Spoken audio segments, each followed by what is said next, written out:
Eu vou ler na Nova Versão Internacional o texto de Mateus, capítulo 2, versículo de 1 a 11. Eu convido você a acompanhar comigo a leitura.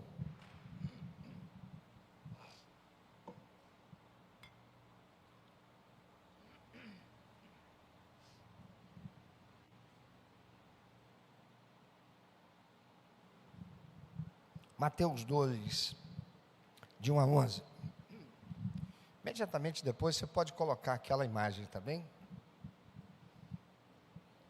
O evangelista Mateus, ele vai registrar a respeito do nascimento do Salvador, o Senhor Jesus. E ele escreve assim: depois que Jesus nasceu em Belém da Judéia, nos dias do rei Herodes, magos vindo do Oriente, diga depois de mim, magos vindos do Oriente. Você pode conferir em qualquer versão da Bíblia. O Evangelho de Mateus vai dizer que são magos vindos do Oriente. Não são reis, não são três, mas são magos vindos do Oriente. E o evangelista, em nenhum deles, sequer menciona que sejam três, ou quais sejam os seus nomes. Depois que Jesus nasceu em Belém da Judéia, nos dias do rei Herodes, magos vindos do Oriente chegaram a Jerusalém e perguntaram: onde está o recém-nascido rei dos judeus?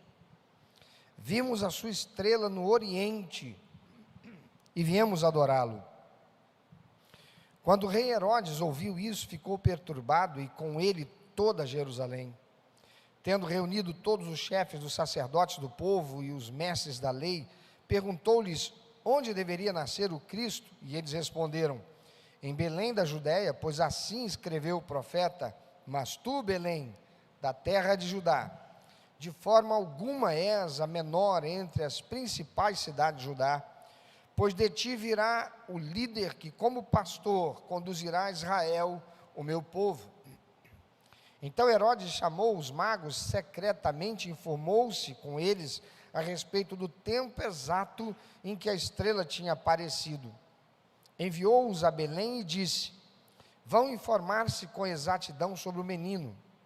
Logo que o encontrarem, avisem-me, para que eu também vá adorá-lo. Depois de ouvirem o rei, eles seguiram o seu caminho, e a estrela que tinham visto no Oriente foi adiante deles, até que finalmente parou sobre o lugar onde estava o menino. Quando tornaram a ver a estrela, encheram-se de júbilo. Ao entrarem na casa, viram o menino com Maria, sua mãe, e prostrando-se, o adoraram. Então abriram os seus tesouros e lhe deram presentes: ouro, incenso e mirra. Esse texto traz inúmeras mensagens, inúmeros ensinamentos da revelação do Senhor para nós. E fazendo também o relato do nascimento do Senhor Jesus, o Evangelho de Lucas, capítulo 2, versículo 7, diz que após dar à luz o menino, Maria, aspas, envolveu-o em panos e o colocou numa manjedoura, porque não havia lugar para eles na hospedaria. Esta menção à manjedoura é a base para a crença tradicional de que Jesus nasceu em um estábulo. Mas os estábulos, eles eram muitas vezes cavernas com comedouros ou manjedouras, que eram escavados nas rochas, nas paredes rochosas dessas cavernas. Ainda hoje, lá em Israel, você encontra lugares assim, onde os pastores levam o seu rebanho para os guardar da noite. E apesar das populares fotos de cartões de Natal, o ambiente desse lugar era escuro e sujo. Esta não era a atmosfera que os judeus esperavam no local do nascimento do rei Messias. Eles pensavam que o Messias prometido nasceria no ambiente real, afinal ele seria descendente do rei Davi. Isso nos leva a aprender, queridos, que não devemos limitar Deus pelas nossas expectativas, porque Ele está trabalhando onde quer que seja necessário em nosso mundo sujo e obscurecido pelo pecado. O Senhor está agindo agora mesmo, apesar das circunstâncias. Fato é que quando olhamos para um presépio, o que encontramos é um estábulo, o menino Jesus, seus pais, José e Maria, mas há alguns personagens que não parecem se enquadrar naquele ambiente. Um ambiente pobre, um ambiente carente. São os magos vindos do Oriente. Nós estamos acostumados a vê-los nos presépios, mas se você olhar a cena mais de perto, e aqui nessa imagem que está sendo projetada, ajuda nessa reflexão. Se você olhar a cena mais de perto, eles aparecem fora de lugar, eles não parecem realmente pertencer àquele ambiente, porque eles têm roupas imponentes e eles estão com presentes especiais para entregar ao Rei Messias, ao Senhor Jesus. Mas para mim, eles são as pessoas mais fascinantes na história do Natal depois do Senhor Jesus. Nós não sabemos muito sobre eles. Tudo que o autor diz é que eram magos vindos do Oriente. A Bíblia os chamam de magos. Magos eram uma combinação de filósofos, cientistas e astrônomos. Eles eram muito ricos e bem educados, mas realmente é tudo que nós sabemos deles. Mas sabemos que eles eram sábios. E de fato nós podemos aprender muito da sabedoria que eles demonstram na história do Natal. Pessoas sábias, e este é o aprendizado. Pessoas sábias estão sempre em busca de algo mais. Você pode repetir isso? Pessoas sábias estão sempre em busca de algo mais. Eu gostaria que você gravasse isso, porque amanhã vão te perguntar o que foi que o pastor pregou, e você vai dizer o que para eles?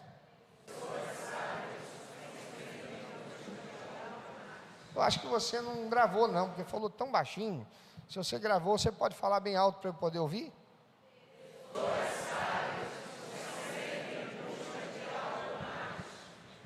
Pessoas sábias estão sempre em busca de algo mais. De mais sabedoria, de mais conhecimento. Pessoas sábias não estão sempre em busca de mais dinheiro, de mais grana, de mais coisas. Pessoas sábias estão sempre em busca daquilo que também pode possibilitar a isso. Estão sempre em busca de mais sabedoria, de mais conhecimento. Então diga depois de mim, por favor, pessoas sábias estão sempre em busca de mais sabedoria, de mais conhecimento. Porque pessoas sábias são caçadoras da verdade, como eram aqueles magos. Não foram pessoas ignorantes, pessoas preguiçosas, não foram pessoas acomodadas, que nos possibilitaram hoje a entrar num avião e indo contrário à lei da gravidade, cortar os céus em viagens extraordinárias, que por algumas horas economizamos dias se fôssemos fazer a viagem de outro jeito. Pessoas sábias que estão sempre em busca da verdade, são pessoas que proporcionaram a nós toda sorte de coisas, de avanço tecnológico, de conhecimento científico que nós temos, porque pessoas sábias estão sempre caçando a verdade, pessoas sábias estão sempre em busca de mais sabedoria, de mais conhecimento, porque pessoas sábias são o quê? São o quê? Caçadoras. Diga, pessoas sábias são caçadoras. Será que temos caçadores hoje aqui? Aqueles magos eram caçadores de sabedoria. Aqueles magos eram caçadores de conhecimento. Pessoas sábias não são felizes com especulações. Pessoas sábias não são satisfeitas com suposições. Elas querem saber a verdade sobre Deus. Elas querem saber a verdade sobre o seu passado e sobre o seu futuro. Os magos perguntaram: onde está o recém-nascido rei dos judeus? Vimos a sua estrela no Oriente e viemos adorá-lo. Pessoas sábias utilizam o conhecimento que têm, olhando para frente, para onde eles apontam, caçando a concretização, a realização, o complemento daquilo que os satisfará, o verdadeiro conhecimento. Os magos, eles estavam procurando Jesus. Homens e mulheres sábios continuam procurando por Jesus ainda hoje. Existem dois tipos de pessoas na vida quando se trata da verdade: são os especuladores e são os caçadores. Diga, especuladores e caçadores. Quem são os especuladores? Especuladores são aqueles que fazem suposições a respeito da verdade. Especuladores pensam que sabem com o que Deus se parece. Especuladores gostam muito de argumentar e discutir sobre Deus, mas não fazem outra coisa senão supor, porque não querem realmente conhecer a verdade, eles apenas querem falar sobre Deus. Especuladores são aqueles que dizem: não, porque Deus faz assim, mas não leu a palavra, não conheceu a palavra, não conheceu a Bíblia Sagrada, não foi caçar o conhecimento a respeito de Deus, e como especuladores, ainda ousam falar como se soubessem a verdade, porque especuladores se satisfazem apenas com a suposição, têm preguiça de caçar a verdade. O primeiro tipo de pessoa, então, é o especulador, mas o segundo são os caçadores da verdade. Diga, caçadores da verdade. Dá uma olhadinha para o teu lado, vê se tem cara de caçador.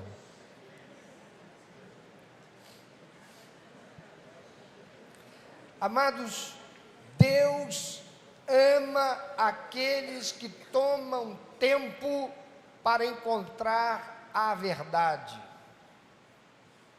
Caçadores fazem 4 coisas. Porque sabem que Deus ama aqueles que tomam tempo para encontrar a verdade.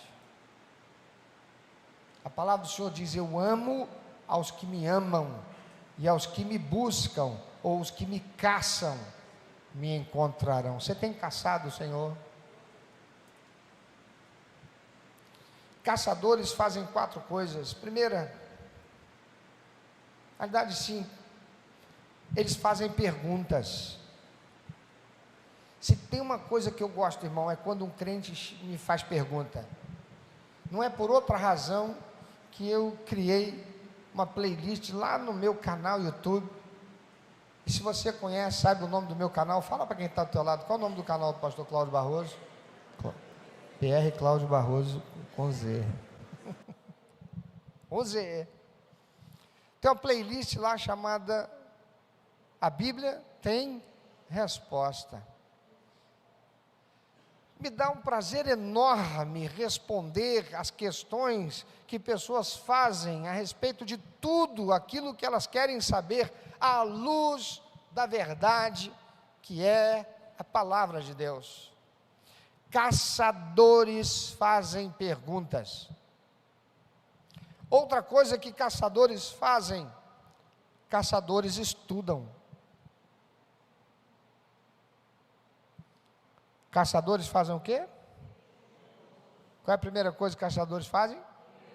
Caçadores perguntam. Sabe aquela história do cara que é aluno? Você não passou por isso não, só eu.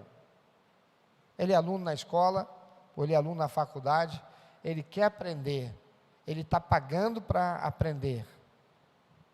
Aí ele senta, ele até gosta daquela matéria. Ele tem uma questão que ele quer muito saber, ele quer muito perguntar, mas ele tem vergonha de expor a sua dúvida, ele tem vergonha de fazer a pergunta ao professor, e porque ele não faz a pergunta ao professor, ele sai sem saber.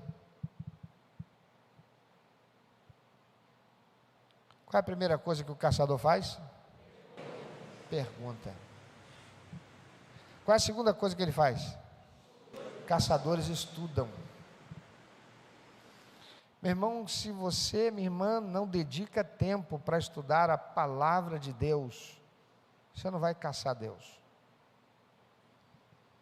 E o Senhor diz: vocês vão me buscar e vocês vão me achar quando vocês me buscarem com esforço, de todo o coração de vocês. Caçadores fazem pergunta, caçadores estudam. Terceira coisa que caçadores fazem, caçadores observam o que está acontecendo no entorno deles. Qual a primeira coisa? Caçadores perguntam. Qual a segunda coisa? Caçadores estudam. Qual a terceira coisa? Caçadores observam o que está acontecendo ao seu entorno. Por que eles fazem isso? Porque eles fizeram perguntas, eles estudaram, agora eles estão observando o que está acontecendo à luz das respostas que receberam pelo que também estudaram. Quarta coisa que caçadores fazem, eles investem tempo e recursos, não medem esforços para encontrar respostas. Qual a primeira coisa que o caçador faz? Perguntas. Qual a segunda coisa? Ele estuda. Qual a terceira coisa? Ele observa. A quarta coisa, investe tempo e recurso, não medindo esforços para encontrar as respostas. Por último, o que caçadores fazem? Eles procuram Jesus com tudo o que têm.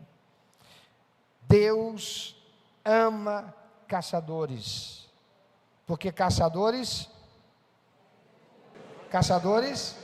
perguntam, caçadores estudam, caçadores observam o que está acontecendo ao seu redor, caçadores investem tempo e recursos e não envidam esforço para encontrar respostas, e caçadores procuram Jesus com tudo o que têm. A Bíblia diz: vocês procurarão o Senhor seu Deus e o encontrarão se o buscarem com todo o coração e com toda a alma. Deuteronômio 4:29. Amado, se você é genuinamente sério sobre descobrir a verdade, então você não tem como não achá-la, pois ela é Jesus, e Deus não deixa sem resposta aquele que o busca. Vocês me buscarão, vocês me caçarão e me acharão, quando vocês o fizerem de todo o coração. Você sabe por que tem tanta gente que está decepcionada com Jesus? Porque foram membros de igreja, não foram caçadores. Dá uma olhadinha para quem está do teu lado. Diga para ele: ser membro de igreja é importante, mas o mais importante é ser um caçador de Deus. Deus se revelará a você, querido e querida, e na verdade Ele já o tem feito, porque você poderia estar agora mesmo em qualquer outro lugar, ouvindo qualquer outra coisa, mas você está aqui agora, quer seja presencialmente, quer seja através da internet, ouvindo esta mensagem. Mas faça como os magos do Oriente. O que os magos do Oriente fizeram? O que eles fizeram? Perguntaram. O que mais? Estudaram. O que mais? Observaram o que estava acontecendo. Eles estavam olhando a estrela. Eles notaram que aquela estrela não era uma estrela qualquer. Eles eram estudiosos da astronomia. E eles a identificaram como o sinal do nascimento, do cumprimento da promessa do Senhor através dos profetas. Eles observaram o que estava acontecendo ao redor deles. O que mais que eles fizeram? Investiram tempo e recursos. Eles se proveram de todo o necessário, porque eles não sabiam onde seria, eles não sabiam quanto tempo levaria a jornada, eles não sabiam em que lugar eles estariam indo, eles estavam tão somente seguindo aquela estrela, porque tinham a convicção, com todo o conhecimento que obtiveram. Então eles investiram tempo, eles investiram recursos, eles não mediram esforços para encontrar a resposta, para encontrar Jesus. E eles procuraram Jesus com tudo o que tinham. Faça como os magos do Oriente. Busque o Senhor, porque a promessa feita por Ele sobre isso está lá em Jeremias 29:13, quando Ele disse: vocês me buscarão, vocês me acharão, quando me buscarem de todo o seu coração. E se você já o encontrou, então levante-se do seu lugar agora, abra a sua boca, comece a louvá-lo, porque Ele está entre nós, e esse lugar é lugar de encontro com Deus, esse lugar é lugar de celebração, de alegria, pela presença dEle conosco. Mas saia daqui hoje para caçar Deus. Se você tem um vazio na sua alma, é porque está faltando Deus aí. Se você ainda não o conhece, então casse-o, invista tempo, recursos, sua vida, dê do seu melhor, busque-o, não se desanime, prossiga, porque a verdade eterna do Senhor é que Ele se fará revelado a você, se você o buscar de todo o coração. Mas tem alguém aqui que já achou Jesus? Já encontrou Jesus? Já encontrou? Então celebre a Ele, aplauda a Ele, exalte a Ele, glorifique o nome dEle e louve a Ele, porque só Ele é digno de toda exaltação. Aleluia.